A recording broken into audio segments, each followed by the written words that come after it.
اما بعد فاعوذ باللہ من الشیطان الرجیم بسم اللہ الرحمن الرحیم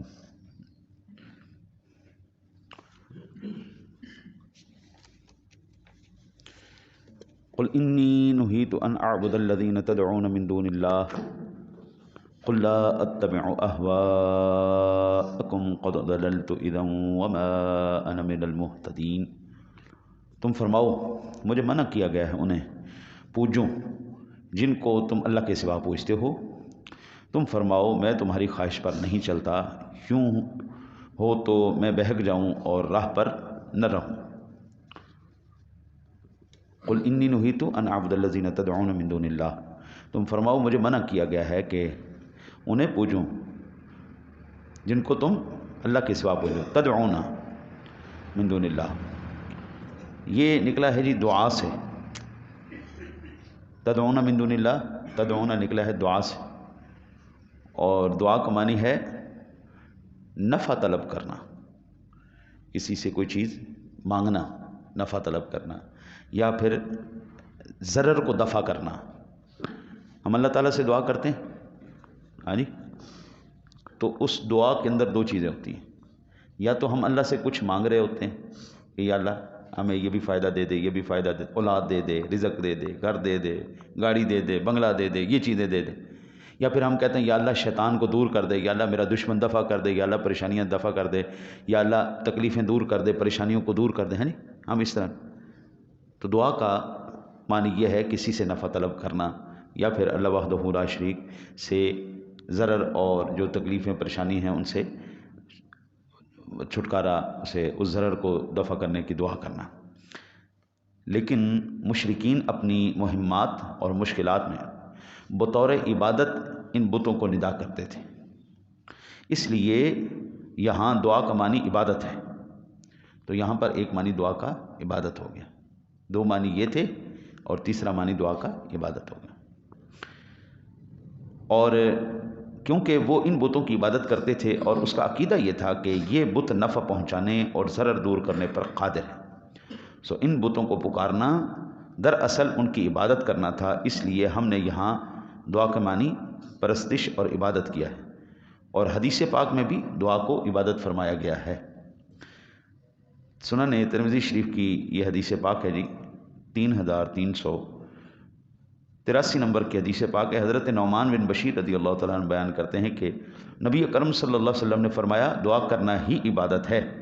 پھر آپ نے یہ آیت پڑھی، تمہارا رب فرماتا ہے مجھ سے دعا کرو میں تمہاری دعا قبول کروں گا، بے شک جو لوگ میری عبادت کرنے سے تکبر کرتے ہیں وہ ان قریب ذلت سے جہنم میں داخل ہوں گے۔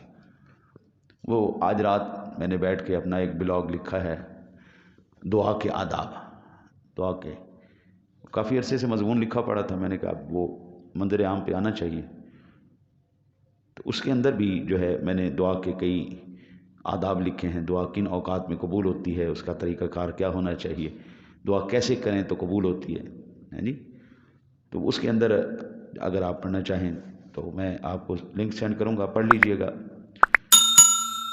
ہمارے آج جو ساتھی ہیں نا جی، وہ دعا سے دور ہوتے جا رہے ہیں، دعا سے دور ہوتے جا رہے ہیں۔ آپ یہاں سے اندازہ کریں کہ حضور نے فرمایا الدعاء مخ العبادہ، دعا عبادت کا مغز ہے۔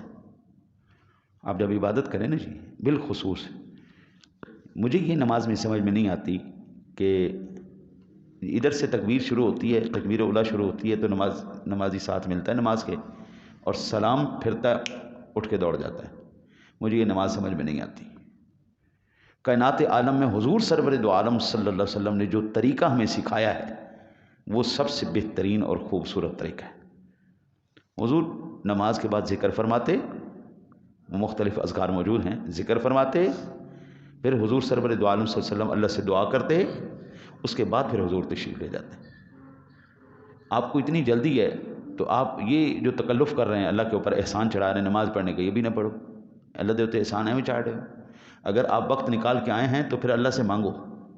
جو قوم اللہ سے نہیں مانگتی اللہ اس کو ذلیل و رسوا کر دیتا ہے، اور اللہ تعالیٰ کے غضب اور جلال کو وہ آواز دے رہا ہے کہ بھئی مجھے تیری ضرورت نہیں ہے، تیری دعاؤں کی ضرورت نہیں، تجھ سے مانگنے کی ضرورت نہیں، میں تو خود بڑا بابا مجھے تم سے مانگنے کی ضرورت نہیں. یہاں پر میں اہل سنت و جماعت کا ایک عقیدہ بھی میں عرض کرتا چلا جاؤں. ہم علماء سے بھی سنتے آئے ہیں اور میں بھی پڑھتا ہوں، امداد کن ادرنج و غم آزاد کن در دین و دنیا شاد کن یا غوث اعظم دستگیر. ہم پڑھتے آئے ہیں ناد علی مظہر العجائب تجد ہم لک فی النوائب کل ہم و غم سینجلی بعظمتک یا اللہ و برسالتک یا رسول اللہ و بولایتک یا علی. تو ہم یا علی اور یا غوث اعظم کہتے آ رہے ہیں. یاد رکھیے بعض ساتھی صرف تعصب کی بنا پر اس کو شرک کہتے کہ یہ شرک ہے. شرک کس وقت ہوگا؟ یاد رکھیے کہ جس وقت ہم یا علی مدد یا غوث اعظم مدد اس وقت کہیں جب ہم ان کو مستقل خود سننے والا، اپنی ذاتی طاقت سے مدد کرنے والا یا مستحق کے عبادت سمجھ کر ان کو پکاریں تو پھر یہ ہو گیا شرک. ٹھیک ہے نا؟ اگر ہم یہ کہیں، کیونکہ وہ اسی طرح کہتے ہیں، انہوں نے اپنے خداؤں کو الگ الگ رکھا ہوا ہے. پیسے کے لیے ان کی ہے لکشمی دیوی، طاقت کے لیے ہے ہنومان، یہ دنیا کی چیزیں چوزیں بنانے کے لیے ہے ان کا ایک اس طرح بے شمار مردار ہیں ان کے، الگ الگ ان کے خدا ہیں. حتیٰ کہ یہاں سے آپ اندازہ فرما لیں 3.5 کروڑ دیوی دیوتا ہیں ان کے. ہم بحیثیت مسلمان کیا پڑھتے ہیں جی؟ لا الہ الا اللہ. آج تک آپ نے اپنی زندگی میں کبھی دیکھا ہے کسی بندے نے محمد الرسول اللہ کی بجائے غوث اعظم کا کلمہ پڑھاؤ، حضرت علی کا کلمہ پڑھاؤ؟ ہم جب بھی پڑھتے ہیں نا جی لا الہ الا اللہ، آگے ہم کہتے ہیں محمد الرسول. چلیں یہ تو حضرت علی بھی چھوٹے ہیں، حضرت غوث اعظم بھی چھوٹے ہیں، سارے ولی چھوٹے ہیں. کبھی آپ نے حضور سرور دو عالم صلی اللہ علیہ وسلم کی عبادت کرتے ہوئے کسی کو دیکھا ہے؟ ہم نے ان کی عبادت نہیں کی. کبھی کسی نے کہا جی میں حضور کی نماز پڑھ رہا ہوں، نہیں میں اللہ کی نماز پڑھ رہا ہوں. ہم عبادات کس کے لیے کرتے ہیں؟ اللہ تعالیٰ کے لیے. ہم حضور کو بھی لائق عبادت نہیں سمجھتے، لائق تعظیم ضرور ہے، اور کتنی تعظیم، ہماری جانوں سے زیادہ بڑھ کے تعظیم ہے. لیکن عبادت ہم یہ ببانگ دوہل کہتے ہیں عبادت صرف اللہ کی ہے، اللہ کے سوا کسی کی عبادت ہے. اللہ وحدہ لا شریک از خود ہر کام کرنے پر قادر ہے، علی کل شیء قدیر ہے. لیکن اس نے بارشیں برسانے والے فرشتے رکھے ہیں یا نہیں رکھے؟ روح قبض کرنے والا فرشتہ رکھا ہے یا نہیں رکھا؟ وہی لانے کے لیے فرشتہ رکھا ہے یا نہیں رکھا؟ بھئی وہ خود نہیں کر سکتا. قرآن کہتا ہے قلنا یا نار کونی بردا وسلاما علی ابراہیم. رب کائنات ڈائریکٹ آگ سے کہہ رہا ہے اوے آگ خبردار ٹھنڈی ہو جا، خبردار. اللہ وہی فرما رہے، شہد کی مکھی سے بات کر رہے. اللہ تعالیٰ کیا ڈائریکٹ موسیٰ علیہ السلام سے بات نہیں کر سکتا تھا؟ وہ درخت کے پیچھے سے وہ آگ کی شکل میں کیوں کی؟ بھائی اللہ وحدہ لا شریک اللہ ہے، وہ جو چاہے مرضی کرے. تو میں کون ہوتے اعتراض کرنے والے؟ یہاں سے یہ پتہ چلتا ہے کہ اللہ وحدہ لا شریک وسیلے کے ذریعے ہمیں عطا فرماتا ہے. دیتا ضرور ہے لیکن دیتا کسی ذریعے سے. میں حضرت صاحب یہاں پہ بیٹھ جاؤں نا جی اور تسبیح پھیرتا رہوں، ہاں جی سارا دن عبادت، وہ رازق ہے، وہ قادر ہے اس بات پر کہ مجھے بٹھا کے کھلائے، وہ قادر ہے اس بات پر. لیکن اس نے کہا ایسے نہیں ملے گا حضرت صاحب، محنت کرو، کوشش کرو، کام کرو. پھر میں کام کر کے کھا رہا ہوں تو پھر میں تو کہوں مجھے تو وہ کھلا رہا ہے جس کا میں کام کر رہا ہوں، جس کی میں نوکری کر رہا ہوں. جو سائیکلیں ٹھیک کرنے والا ہے وہ کہے جی میں سائیکلوں سے کھا رہا ہوں، جو موٹر سائیکلیں والا ہے وہ کہے جی میں اس سے کھا رہا ہوں، جو فرنیچر بنانے والے وہ کہے ہم تو اس سے کھا رہے ہیں، جو فوجی ہیں وہ تو کہیں ہم نوکری کر کے کھا رہے ہیں. اللہ کہتا ہے وما من دابۃ فی الارض الا علی اللہ رزقها، ہر شے کو اللہ ہی رزق دے رہا ہے. اللہ دینے پہ قادر ہے جناب، لیکن اللہ کہتا ہے تھوڑا سا ہل جل بھی نا، محنت بھی کرنا، پھر روٹی تجھے ملے گی. اللہ نے اگر آدم علیہ السلام کو پیدا کر دیا، حوا علیہ السلام کو پیدا کر دیا، تو کیا اللہ تعالیٰ ہمیں نہیں پیدا کر سکتا تھا؟ لیکن اس نے ماں باپ کا وسیلہ بیچ میں کیوں رکھا ہے؟